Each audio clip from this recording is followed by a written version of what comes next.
السلام عليكم ورحمة الله وبركاته أصحابتك وحرن جنال كمركز السود وهذا أدي هذا ومهسنتين ولباتنك مقال كان وحرب إن نذكر وذاقه دقينتي مدحوين ترامب وجيستي جوبها النوكليير كاه ودنك إيران أو بربر حوجن وجارسية سيدا ترامب وشيء إيران محي كتري رئيس وزراء نتنياهو sidoo kale sidoo u soo dhaweeyay arrimahaasi ayaan rabaa inaan idinla wadaago iyo waliba gantaalada ay dowladda Mareykanku ay u isticmaashay burburinta goobahaasi nuclearka ee wadanka Iran soo dhawaada marka hore maalmahanba dagaalka u dhaxeeya Iran iyo Israa'iil hadda maalintii 10aad ayuu galay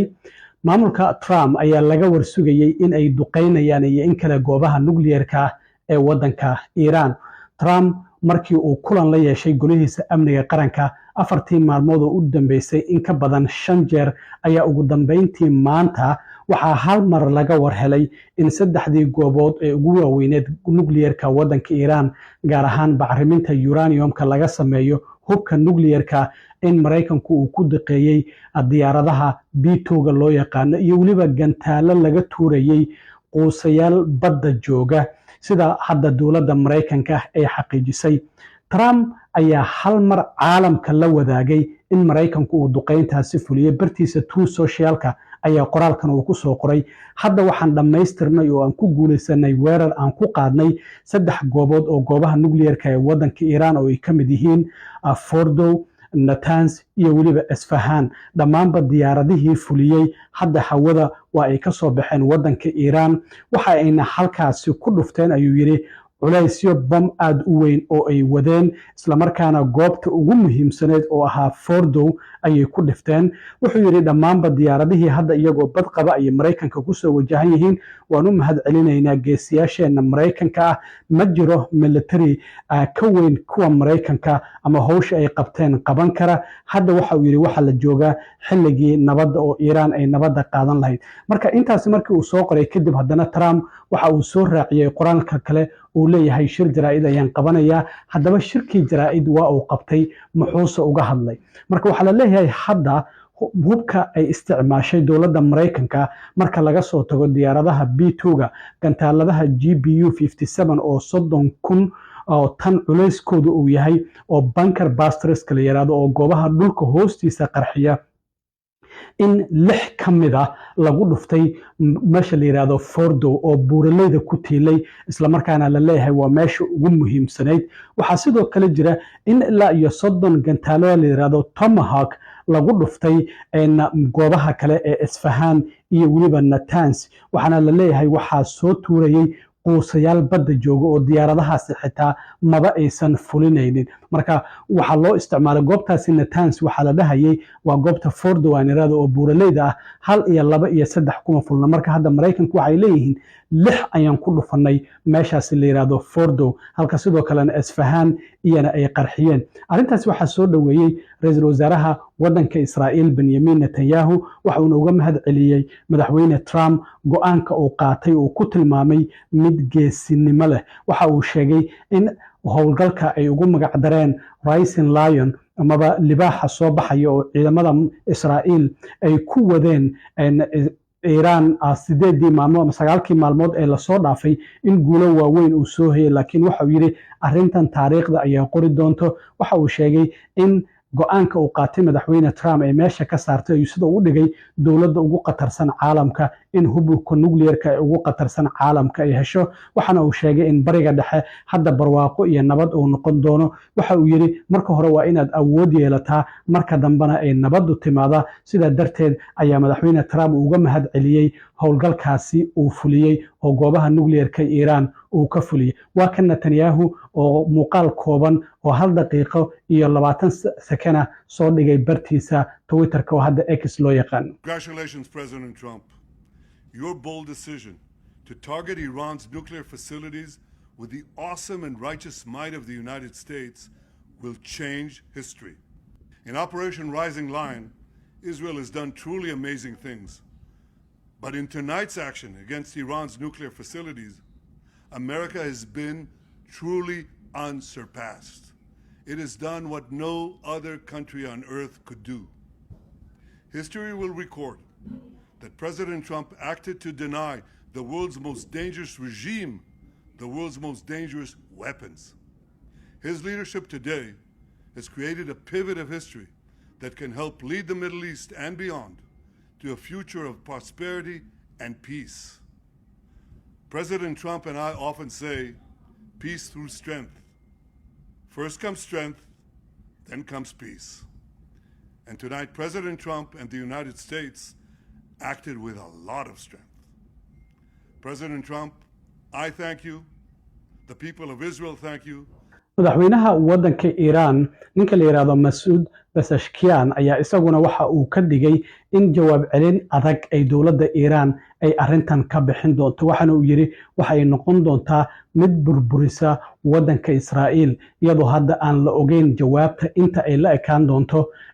sidoo kale waxaan ognahay Mareykanka ciidamo 40 kuna inay ka joogaan wadamada bariga dhexe ma bartilmaameedsan doonaan mase Israa'iil oo kaliya ayay bartilmaameedsan doonaan laakiin Iiraan jugtan loo geystay sida ay uga jawaabayso waa la sugayaa madaxweyne Trump ayaa isaguna shir jaraa'id qabtay marka howlgalkan uu socday qolka situation roomka ayaa madaxweynuhu uu si toos uga socday sida sawirkan aad ka aragtaan waxaana ku wehliyay gulihiisa amniga qaranka oo dhammaanba qolka situation roomka kala socday marka diyaaradaha Mareykanku ay duqeynayeen goobahaasi nuclearka ee waddanka Iiraan Trump shirka jaraa'id markii uu qabanayay waxa gadaal ka taagnaa madaxweyne ku-xigeenka JD Vance wasiirka arrimaha dibadda Marco Rubio iyo wasiirka gaashaandhigga Pete Hegseth Trump waxa uu sheegay inay gabi ahaanba burburiyeen saddexdii goobood ee Iiraan ay macdanta uraniumka ay ku hormarinaysay si oo hub nuclear ah ay uga samaysato waxana uu sheegay in goobahaasi ay kala yihiin Fordow Natanz iyo waliba Asfahan waxa uu yiri waxaan joojinay qatartii caalamka isagoo ku tilmaamay Iiraan inuu yahay waddanka koobaad ee argagixisada taageero waxa uu sidoo kale uu sheegay in hadda caalamka waxaan u sheegaya ayuu yiri in goobahaasi nuclearka aan si rasmi ah aan u burburinay waxa uu yiri Iiraan waxa ay waday in hubkeeda nuclearka ay bacrimiso amaba uraniumkeeda si ay hub nuclear ay u samayso gabi ahaanna waan burburinay dhamaantood ayuu yiri Iiraan waxa uu yiri bariga dhexe ay waxay ku ahayd caqabad isagoo sheegay hadda in arintaasi loo baahan yahay inay nabad qaataan haddii kale weerarada mustaqbalku waxay ahaan doonaan kuwa ka daran oo kuwana ka fudud 40 sano waxa uu yiri Iiraan waxa ay dhahaysay dhimasho ayaan u rajaynayaa Mareykanka iyo waliba Israa'iil waxana uu sheegay in dad fara badan oo Mareykana ay gacmaha iyo lugaha ka jareen bombo ee wadada dhinaceeda ay u dhigeen taasi oo iyagu ay ku takhasuseen in ka badan 1000 qof bariga dhexe iyo caalamkana waxa ay ku dileen ayuu dad aad u fara badan gaar ahaan generaalkoodii Qaasim Suleymani oo Trump xilliga hore madaxweynaha 2020kii duqeyn Ciraaq ka dhacday lagu dilay waxana sidoo kale uu sheegay inuu hadda uu go'aansaday sida uu yiri in ay tahay xilligii tilaabadan la qaadi lahaa waxana uu sheegay inuusan u dul qaadan karin in arintan ay sii socoto waxa uu sidoo kale u mahad celiyay ra'iisul wasaaraha waddanka Israa'iil Benjamin Netanyahu oo sheegay in arintan ay iska kaashadeen iskaashi aan waliba horey loo arkin waxa uu xaqiijiyay in meesha ay ka saareen qatartii xumaanta badnayd ee wuxuu yiri Israa'iil ay ku haysay Iiraan meesha gabi ahaanba waan ka saarnay ayuu yiri ciidamada militariga ayuu u mahad celiyay taliyaha guud ee ciidamada Mareykanka uu hogaaminayo waxana uu yiri howl wanaagsan ayay qabteen markii ay duuliyeen diyaaradahaasi qatarta ah oo yiri si nabadan ah ay ku soo laabteen waxaan u maleynayaa mar dhow shaqada ay qabteen oo kale inaanan u baahnaan doonin waxa uu sidoo kale intaas uu ku daray in Iiraan haddii aysan nabad qaadanin in wali howlgalladu ay sii socon doonaan waxa uu yiri wali bartilmaameedyo kale ayaa jira laakiin kuwii ugu qatarsanaa hadda meesha waan ka saarnay ayuu yiri kuwa dambana waxay noqon karaan kuwa si fudud oo waliba degdeg uu ku jiro aan meesha uga saarno marka waxa uu leeyahay inta badan goobihii ugu muhiimsanaa hadda waan baabi'inay laakiin wali bartilmaameedyo kale ayaa jira haddii Iiraan aysan nabad qaadaninna howlahan duqeynta waan sii wadaynaa marka Trump oo arrimahaasi ka hadlayay waxa uu yiri A short time ago, the U.S. military carried out massive precision strikes on the 3 key nuclear facilities in the Iranian regime, Fordow, Natanz, and Esfahan. Everybody heard those names for years as they built this horribly destructive enterprise. Our objective was the destruction of Iran's nuclear enrichment capacity and a stop to the nuclear threat posed by the world's #1 state sponsor of terror. Tonight, I can report to the world that the strikes were a spectacular military success. Iran's key nuclear enrichment facilities have been completely and totally obliterated. Iran, the bully of the Middle East, must now make peace. If they do not, future attacks will be far greater and a lot easier.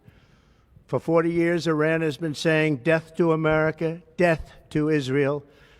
They have been killing our people, blowing off their arms, blowing off their legs with roadside bombs. That was their specialty. We lost over 1,000 people, and hundreds of thousands throughout the Middle East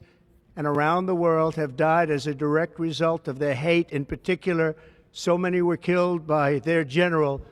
Qasem Soleimani. I decided a long time ago that I would not let this happen. It will not continue. I want to thank and congratulate Prime Minister Bibi Netanyahu. We worked as a team like perhaps no team has ever worked before. And we've gone a long way to erasing this horrible threat to Israel. I want to thank the Israeli military for the wonderful job they've done. And most importantly, I want to congratulate the great American patriots who flew those magnificent machines tonight, and all of the United States military on an operation the likes of which the world has not seen in many, many decades. Hopefully, we will no longer need their services in this capacity. I hope that's so. I also want to congratulate the chairman of the Joint Chiefs of Staff, General Dan Raisin-Kane, spectacular general, and all of the brilliant military minds involved in this attack. With all of that being said, this cannot continue. There will be either peace or there will be tragedy for Iran far greater than we have witnessed over the last 8 days. Remember, there are many targets left.